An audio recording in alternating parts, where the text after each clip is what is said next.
on WTHI, welcoming you to the WTHI podcast edition of the WTHI Pet Saver segment.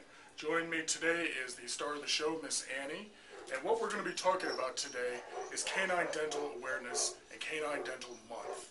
It's real easy to find out whether or not your dog does need to have a dentistry, or perhaps your cat that needs to have a dentistry, is to do a very simple examination of their mouth.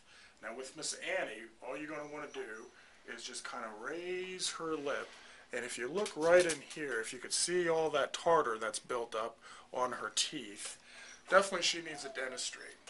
And the way that most veterinarians would be looking at, say, your pet's teeth is a gauge of, say, between 1 and 5, 5 being the worst. And probably with Miss Annie, unfortunately and embarrassingly, I would have to say she's a 5, which doesn't really make me that very great of a pet owner. Now, with her teeth being like this, it can cause problems for her down the future in terms of her heart and also possibly her kidneys. But because of Miss Annie and her age, she would be considered a geriatric dog, which is easily over 8 years old. So before we do any type of dentistry, it's a good thing to keep in mind is to do a blood profile on her. So here's Annie's blood right here, and I'm going to put it in this little purple or lavender top tube, which would serve as her CBC, and the rest of her blood in this red top tube, and that's going to serve as her general profile. Okay, we've done her blood work. Her blood work looks great. She's now anesthetized, and now we can start doing her dentistry.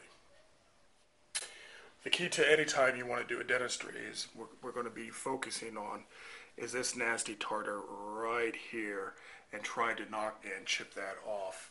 And then once that is done, polish and clean them and put a sealant on to make sure that no tartar builds up over time again, and revive her. Here's kind of a better idea of what we're going to be looking at, and hopefully this will show up on the video, but as you can kind of see, her teeth are pretty nasty, especially with this premolar right here. That's just got a lot of tartar buildup on it. Maybe a little bit of a better shot, or maybe not. But I will be showing you hopefully what she looks like once everything is done.